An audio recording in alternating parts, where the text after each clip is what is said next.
Welcome to Books Recapped. Joe and Kathleen Rowling. Harry Potter and the Chamber of Secrets. First part. Chapter 1 to 6. At 4 Privet Drive, the Dursley family was arguing. Vernon Dursley bellowed at his nephew Harry Potter because Harry's owl, Hedwig, was being noisy. Dudley Dursley, Vernon's spoiled and obese son, clamored for more bacon. When Dudley demanded the frying pan, Harry muttered, "You've forgotten the magic word," and the family erupted into chaos. Harry Potter was staying with the Dursleys for the summer after his first term at Hogwarts School of Witchcraft and Wizardry. Upon Harry's return from school, Uncle Vernon had locked all of Harry's magical things, his spell books, broomstick, wand, and cauldron, into a closet. The day the story began, Harry was turning 12, and the Dursleys, as usual, ignored his birthday entirely. They were much more concerned with a dinner that night during which Vernon, who sold drills, hoped to make a business deal with a rich builder. During breakfast, Vernon asked his wife, Petunia, and his son, Dudley, to rehearse the things they would say to the guests. Harry was instructed to remain upstairs in his room and pretend not to exist. After breakfast, Harry walked outside, saddened by the fact that he hadn't heard from his best friends from Hogwarts, Ron Weasley and Hermione Granger. Suddenly, Harry noticed a pair of giant eyes staring at him from inside a nearby hedge.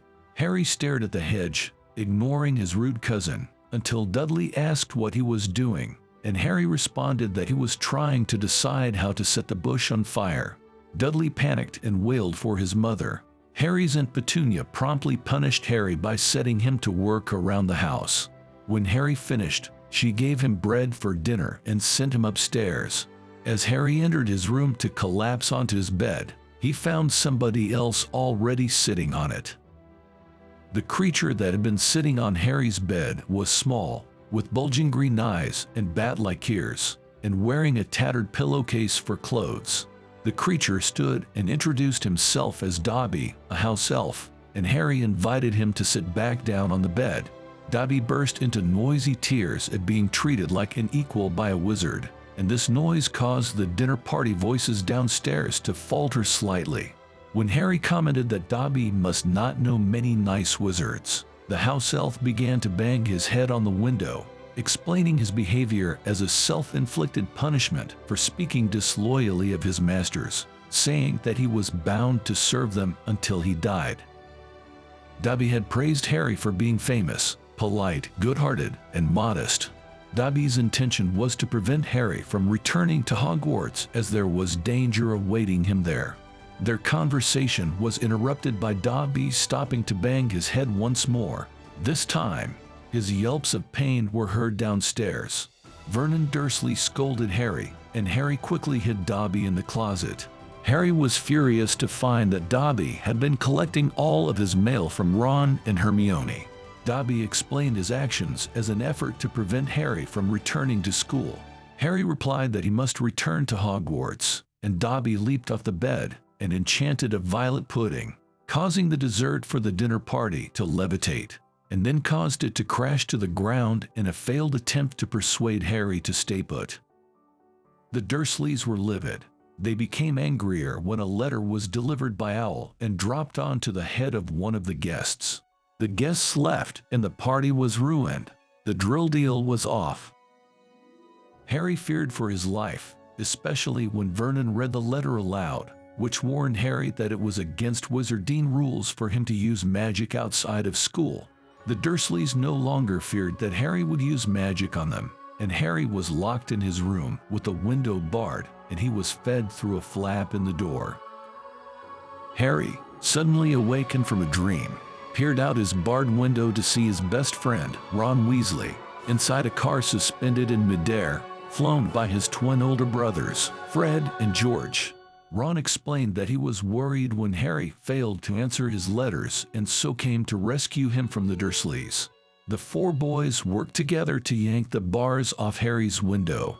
Fred and George, 2 avid pranksters, picked the lock on Harry's door and tiptoed downstairs to collect Harry's trunk. They managed to escape out the window, but without Hedwig, who screeched loudly, waking Uncle Vernon, who ran upstairs in a fury. A game of tug-of-war ensued. The Weasleys pulled on Harry's arms and Vernon pulled on his legs. The Weasleys won, and the boys all drove off through the night sky. In the car, Harry recounted his experience with Dobby, and Fred and George informed him that house elves usually belong to old, wealthy wizard families. This information led Harry to believe that Dobby must live with Draco Malfoy, Harry's least favorite person at Hogwarts.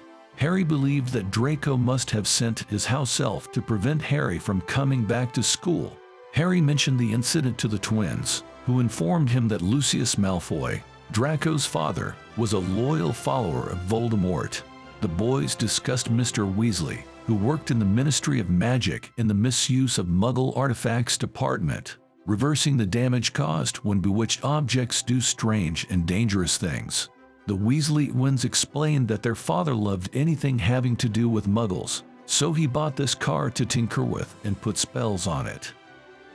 At dawn they arrived at the Weasleys' crooked and disorderly house, the Burrow, and they were met by a furious and frightened Mrs. Weasley.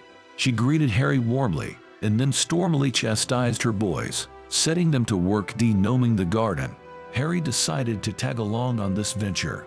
Before they began, Mrs. Weasley consulted a book by Gilderoy Lockhart on how to remove household pests, and when she admired his moving, winking cover photo and praised his knowledge, it was obvious that she had a crush on the author. The de-gnoming consisted of peering through their untidy lawn and pulling small, leathery potato-like gnomes from bushes and violently flinging them out into a nearby field, rendering them too dizzy to find their way back. Harry tried politely to drop a gnome over the fence, but it sensed his hesitation and bit him, so he resorted to flinging them. By the time the de-gnoming was finished, Mr. Weasley had arrived home from a long night of work. Ron took Harry up to his bedroom, passing his younger sister Ginny on the way up, who blushed shyly and quite clearly had a crush on Harry. Ron's room was small and covered entirely with posters of Quidditch. Ron was clearly self-conscious and apologetic about the small size and shabbiness of his house, but Harry was wide-eyed and thrilled by all of it. Harry enjoyed his weeks at the Burrow, and he marveled that every object in the house was enchanted in some way. Mr. Weasley paid a great deal of attention to Harry, asking him question after question about Muggle life. One day, letters containing school supply lists arrived by outpost. Ginny was remarkably clumsy whenever Harry was nearby. They also met another Weasley brother, Percy, the oldest child still living at home, who was studious, stuffy, and annoying. All of the boys except for Percy spent an afternoon practicing Quidditch in a nearby hidden field. Several days later, the Weasleys and Harry prepared to travel to Diagon Alley to buy their school supplies. The travel method of choice was called flow powder, and it was thrown into a lit fireplace, creating a passageway that would take the traveler to the destination fireplace of their choice. When it was Harry's turn to enter the flames, he swallowed a bit of hot ash and mumbled out Diagon Alley, and so the flow powder misunderstood him and took him instead to a fireplace inside a dark, dusty shop covered with evil-looking masks and human bones. Harry, not wanting to be seen, hid in a cabinet and ended up overhearing a conversation between the shop owner and Lucius Malfoy, who had just entered with his son Draco. Draco was complaining about how unfair it was that he was not allowed to play Quidditch yet, while Harry Potter was on his Hogwarts house's Quidditch team. Lucius warned him surreptitiously not to appear in front of Harry, since he was a hero in the wizard world. Lucius then handed the shop owner a list of things he must sell immediately, in case the Ministry of Magic searched his house.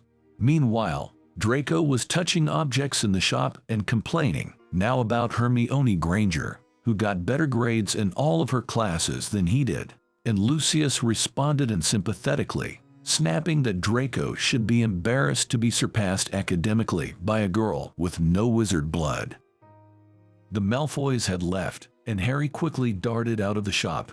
Before he could decide on his next move, he was approached by Hagrid, the enormous and kind-hearted gamekeeper of Hogwarts.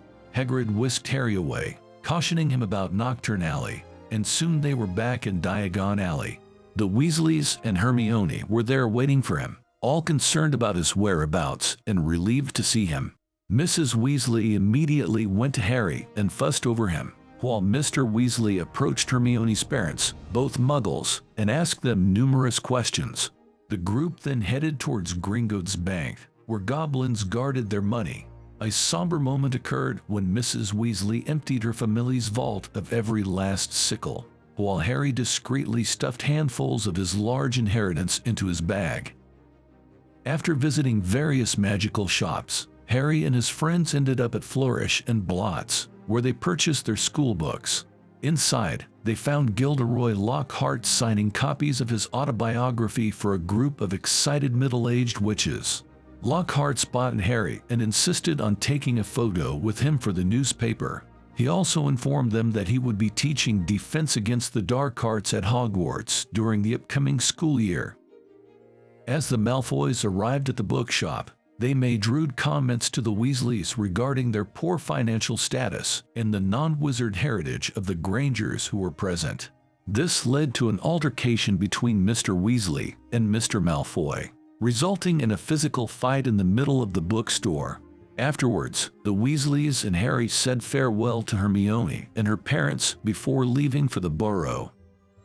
Harry spent the rest of the summer at the Burrow with the Weasleys and relishing the time away from the Dursleys. On the night before leaving for Hogwarts, the Weasleys and Harry had a delicious meal and dessert, set off wizard fireworks, drank a final mug of hot cocoa, and finally went to bed. The next morning was chaotic, as 6 children prepared their luggage for the year at Hogwarts. Mr. Weasley had enchanted his Ford Anglia so that it could fit all of them, their luggage, and pets comfortably, and after several trips back for forgotten items, they finally arrived at King's Cross in time to catch the Hogwarts Express train at the platform 9 3/4. The Hogwarts students arrived at the platform by walking through the wall between platforms 9 and 10, and all of the Weasleys successfully passed through the wall. However, when it was time for Harry and Ron to go through the wall, the bricks closed up and refused to let them through. They missed the train, but in a moment of inspiration, they decided to follow the train in Mr. Weasley's flying Ford Anglia. The ride to Hogwarts was relaxing. The boys skimmed the clouds, keeping sight of the red Hogwarts train below. Several hours later, night fell and the boys were bored, hungry, and wondering how much longer the trip could possibly be when the car ran out of gas and began to fall. Ron and Harry did their best to control it, but the car engine died and the car plunged straight into a tree in the Forbidden Forest. The tree was the Whomping Willow, the only tree in the forest that was strike back when struck. Its thick, angry branches walloped the car, Harry and Ron. The boys managed to collect their things and flee towards the Hogwarts castle, just in time to spy through the windows of the Great Feast and the sorting process. While the boys observed the professor's table, they wondered at the absence of Professor Severus Snape, the mean and slimy potions professor, and as they speculated, Snape appeared behind them and directed them into his office. The boys explained their story, but Snape silenced them, brandishing in their faces a newspaper article proclaiming that Muggles had noticed a flying car. Snape also reprimanded them for damaging the Whomping Willow, an extremely valuable tree. Harry and Ron knew that they were in trouble and that Snape was delighted at the prospect of punishing them. Snape left to fetch Albus Dumbledore, the headmaster, and Minerva McGonagall, the head of Gryffindor House. When these 2 stern figures arrived, Harry and Ron were lectured further on what they had done, given detentions, and told that they would be permitted to remain at Hogwarts. Snape was severely disappointed by their easy punishment. Professors Dumbledore, Snape, and McGonagall returned to the feast, not without leaving Harry and Ron a plate of sandwiches and a jug of pumpkin juice for dinner. Harry and Ron ate and returned to their part of the castle, Gryffindor Tower, through a portrait of a fat lady, to whom they must give a secret password. Wattlebird. As a disapproving Hermione informed them, Percy, Ron's brother, and a Gryffindor prefect, moved towards them with a scolding look on his face, but Ron and Harry hurried up to their rooms, where they were welcomed as heroes by their awestruck roommates, Seamus Finnegan, Dean Thomas, and Neville Longbottom. The morning after the arrival by car, Hermione was acting sulky and annoyed with Ron and Harry, although most of their other friends were still clearly impressed. A flock of owls soon arrived, bringing the day's letters and packages. Errol, the Weasleys' aged owl, fell into Hermione's milk jug, and when Ron dug him out and cleaned him off, he noticed that the envelope in his beak was red and beginning to smoke. It was a howler, and Ron opened it. The voice of Mrs. Weasley exploded loudly and furiously into the great hall, yelling at Ron for ruining the car, getting Mr. Weasley in trouble with his job, and putting his own and Harry's lives in danger. From this point on, Hermione was friendly again, as she seemed to feel that Harry and Ron had been punished enough. Together, the three friends walked to herbology class, where Gilderoy Lockhart, dressed in flamboyant turquoise robes, was cheerfully and smugly advising a disgruntled Professor Sprout on how to doctor the Whomping Willow. Lockhart pulled Harry aside and said, with great pain and understanding in his voice, that he blamed himself for the car incident. It soon became apparent that he believed that ever since he gave Harry a taste of fame that day in the bookstore, Harry had been trying to recapture that fame by behaving recklessly. Harry was stunned and offended as he collected himself and joined his classmates in the greenhouse. In the greenhouse, Professor Sprout explained that the lesson of the day would involve repotting seedling mandrakes, which Hermione explained were a strong restorative, used to return transfigured people to their original state. These plants were pale green, mottled-looking babies with leaves growing out of their heads and a cry that was fatal, so the entire class put on earmuffs to handle them. The students worked with the mandrakes, and the Gryffindor House second years headed over to Transfiguratian class with Professor McGonagall, where Ron's broken wand malfunctioned, casting putrid smoke everywhere. On the way to his next class, Defense Against the Dark Arts, which was taught by Professor Lockhart, Harry was accosted by a small camera-clutching Gryffindor first year named Colin Creevey, who shyly asked Harry for a signed picture to prove that they met. He made a large sentimental fuss about Harry's history, Hogwarts, magic in general, the whole time humiliating Harry. To make matters worse, Draco Malfoy passed by them during this and loudly announced that Harry was giving out signed photos. When Ron stepped up to defend Harry, Malfoy said dryly that one of the signed photos would be worth more than Ron's entire house. Before a fight could break out, Lockhart strolled through, overheard, and suggested that he and Harry both pose for a signed photo for Colin. Afterwards, Lockhart gave Harry yet another bit of fatherly advice about why not to give out signed photos this early in his career. Harry was horrified and sat as far back in Lockhart's classroom as possible. Lockhart began the class with a quiz to make sure they'd been doing their reading of his many books. The quiz contained over 50 questions pertaining to Lockhart's personal interests, secret desires, favorite color, and greatest achievements. The day's assignment was dealing with pixies, who wreaked havoc when Lockhart let them out of their cage. He was unable to get them back into their cage, so he hastily left the room, asking Ron, Harry, and Hermione to clean up the angry pixies.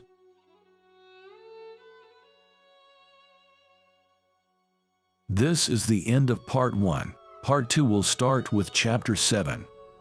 Thank you for watching our video. If you liked it, please consider subscribing to our channel. Pressing a like and commenting would help us greatly. You can also support us on Patreon, link in the description. See you soon on Books Recapped.